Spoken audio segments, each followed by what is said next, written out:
आपने कई गैंगस्टरों की कहानी सुनी होगी। जो कहानी आज मैं बताने जा रहा हूँ वो देखकर आप दंग रह जाएंगे। जी हाँ, मैं बात कर रहा हूँ शिव प्रकाश शुक्ला, जो यूपी का सबसे बड़ा गैंगस्टर था। यही नहीं, शिव प्रकाश शुक्ला ने उत्तर प्रदेश के पूर्व जो सीएम थे उनकी सुपारी भी ली थी। जिस दौरान ये सुपारी ली गई थी उसके बाद से ही यूपी में एसटीएफ टीम का गठन हुआ था। जैसे ही एसटीएफ की टीम का गठन हुआ, कई बार एसटीएफ टीम जो है शिव प्रकाश शुक्ला के पास पहुंचने ही वाली थी, तभी शिव प्रकाश को सूचना मिल जाती थी कि उसको पुलिस ढूंढ रही है। लेकिन पुलिस के पास तब तक कोई सबूत नहीं मिल पाया और उसकी जो फ़ोटो है वो अभी तक नहीं मिल पाई थी पुलिस को। लेकिन जब पुलिस ने ट्रैप लगाना शुरू किया शिव प्रकाश शुक्ला और उसकी गर्लफ्रेंड का जो फ़ोन ट्रैप करने के बाद, फिर वो एक शादी में मिला। शादी के दौरान पुलिस भी वहाँ मौजूद थी, फिर भी शिव प्रकाश शुक्ला मौके से फरार हो गया। जैसे ही शिव प्रकाश शुक्ला अपने घर की ओर आता है तो पुलिस को भी इंफॉर्मेशन मिल जाती है। लेकिन जैसे ही पुलिस वहाँ पहुँचती है, शिव प्रकाश शुक्ला वहाँ से फरार हो जाता है।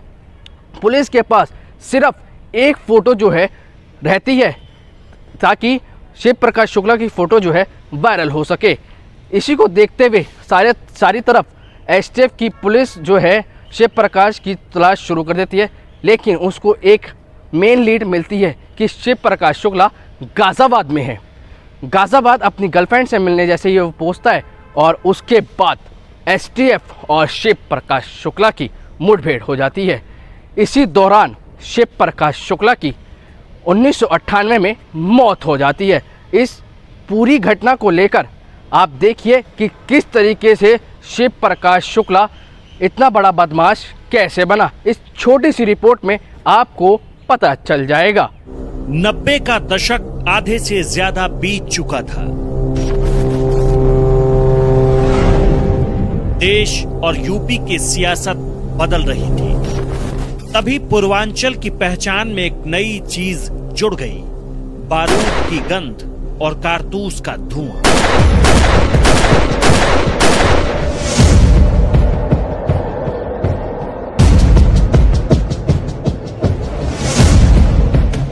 अब तक कत्ल, हत्या, रंगदारी, फिरौती, अपहरण सबसे बड़ा धंधा बन चुका था। रेलवे की ठेकेदारी बड़ा मुद्दा था। गोरखपुर में नॉर्थ ईस्टर्न रेलवे की दफ्तर होने की वजह से अपराध की असल जड़ गोरखपुर में ही जमी, जो समय के साथ बढ़ता रहा। प्रशासन घुटने के बल खड़ा हो चुका था, अपराधी बेखौफ हो चुके थे। पुलिसिया व्यवस्था इतनी लचर हो चली थी कि एक 24 साल के लड़के ने यूपी के तत्कालीन मुख्यमंत्री के नाम से सुपारी तक ले ली। उस लड़के का नाम था श्री प्रकाश शुक्ला।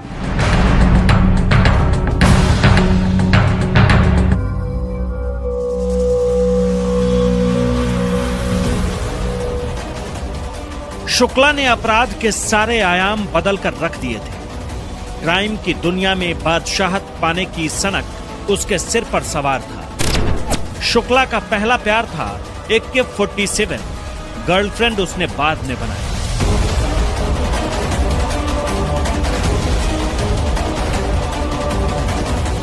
बंदूक की नाल को साफ करते हुए शुक्ला हर दिन क्राइम की कहानी लिख रहा था। अब तक उसकी कहानी गोरखपुर से निकलकर लगभग दिल्ली तक आ गई। लखनऊ में उसके नाम पर सत्ता तक कांप रही।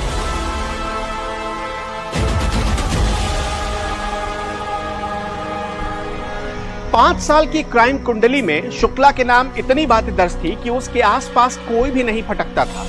उसे पकड़ने के लिए नए सिरे से तैयारी शुरू करनी पड़ी।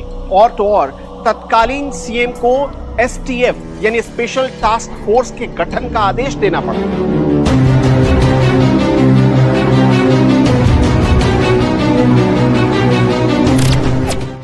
गोरखपुर में एक शिक्षक के घर पैदा हुए शुक्ला के गैंगस्टर बनने की कहानी ऐसी है जिसके ऊपर फिल्म से लेकर वेब सीरीज तक बनी। लेकिन हर बार उसकी कहानी कुछ खुलासों से अधूरी ही रह गई। वैसे कहते हैं संगत से गुण होत है, संगत से गुण जात, मगर शुक्ला की असल संगत बनी उसके गैंगस्टर बन जाने के बाद।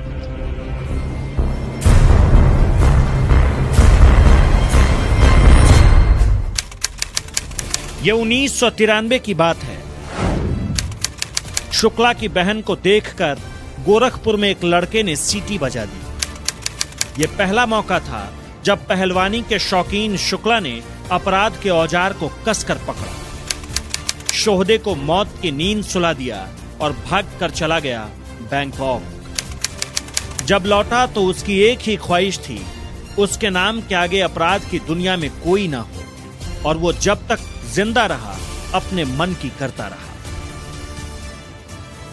बैंकॉक की चकाचौंध से लौटकर श्री प्रकाश शुक्ला बिहार के सूरजभान के संपर्क में आ गया था।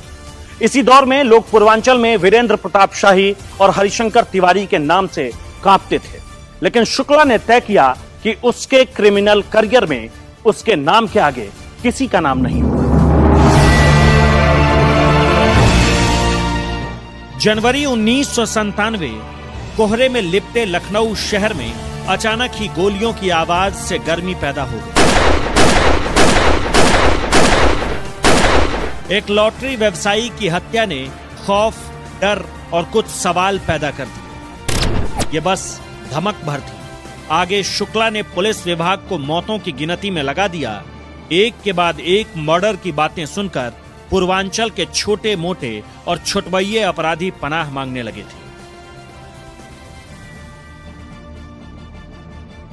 शुक्ला लखनऊ में तांडव मचा रहा था। हत्या और अपहरण आए दिन की बात हो गई थी। कहते हैं शुक्ला के निशाने पर जो भी होता वो कहीं भी सुरक्षित नहीं था। घर, दफ्तर, पार्क, होटल, यहां तक कि अपनी कार में भी नहीं। शुक्ला का गैंग बहुत छोटा था, लेकिन वो मौत की घटना को शर्तिया अंजाम देने लगा था। अब बारी थी वीरेंद्र प्रताप शाही की।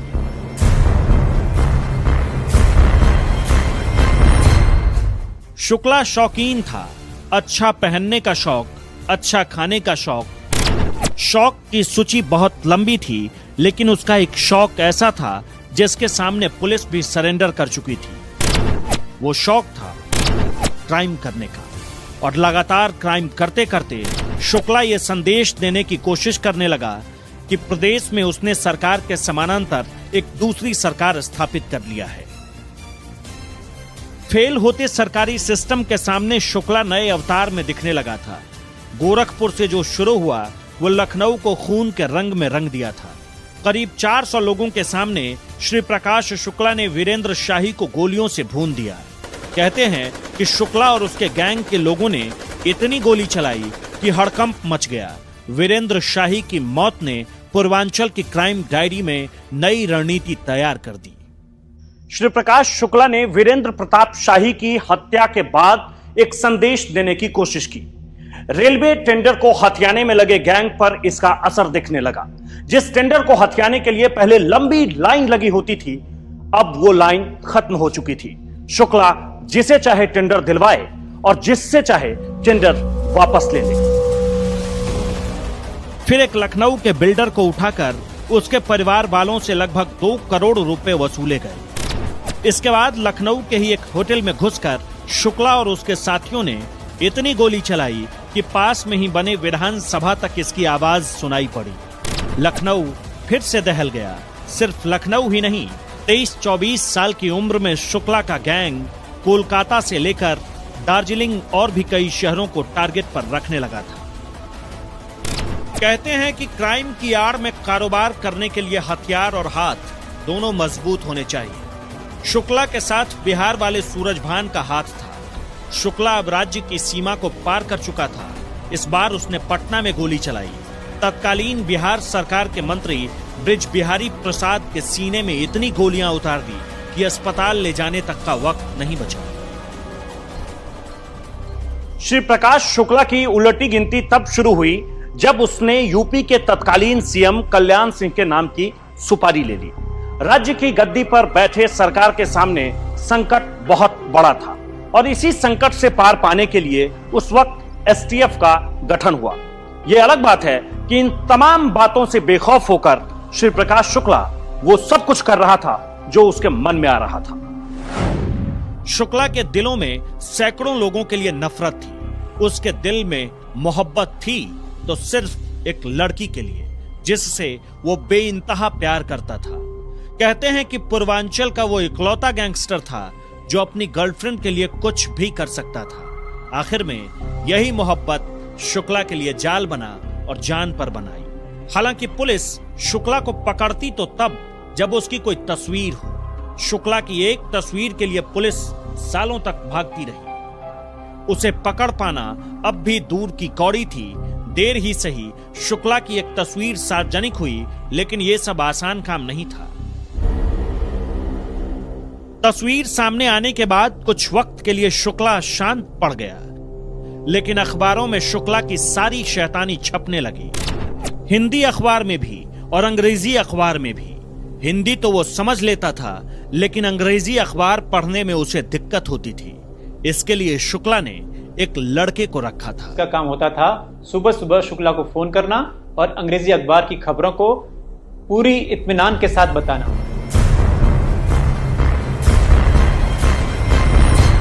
कहते हैं कि अपराध की दुनिया में दोस्त कोई तब तक ही रहता है जब तक मतलब का खेल हो। श्री प्रकाश शुक्ला के साथ ऐसा ही हुआ।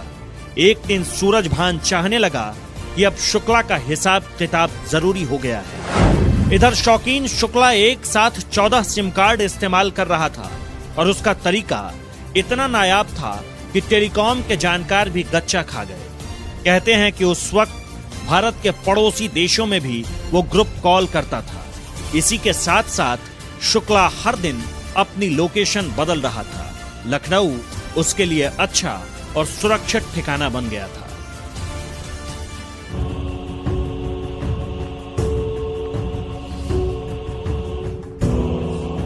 एसटीएफ की कार्रवाई तेज होने लगी थी।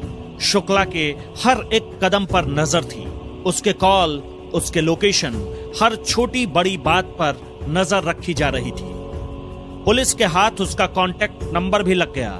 शुक्ला को अंदाजा था कि वो घिर रहा है, लेकिन हर बार की तरह ना वो डर रहा था और ना ही अपराध को कम कर रहा था। सब कुछ वैसे ही चल रहा था जिस बात के लिए शुक्ला की पहचान थी।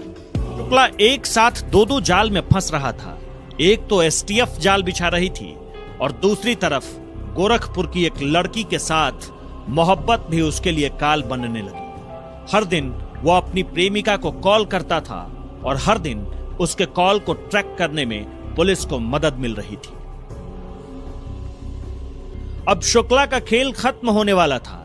पुलिस, प्रशासन, सिस्टम और सरकार को कई साल तक छकाने के बाद शुक्ला बुरी तरह से फंस गया। एक कॉल रिकॉर्ड में उसके दिल्ली में होने की सूचना ने शुक्ला को मौत के करीब धकेल दिया। एसटीएफ की टीम ने इस मौके को कसकर पकड़ा।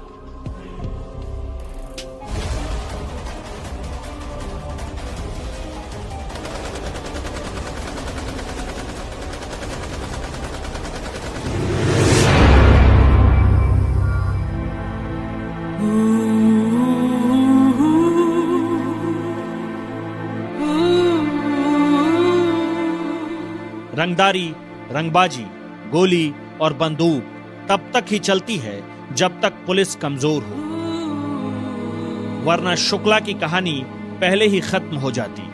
थोड़ी देर जरूर हुई, लेकिन शुक्ला की मौत के बाद तत्कालीन सीएम कल्याण सिंह ने चैन की सांस ली और शुक्ला को गिरा देने वाली टीम को इनाम से नवाजा गया।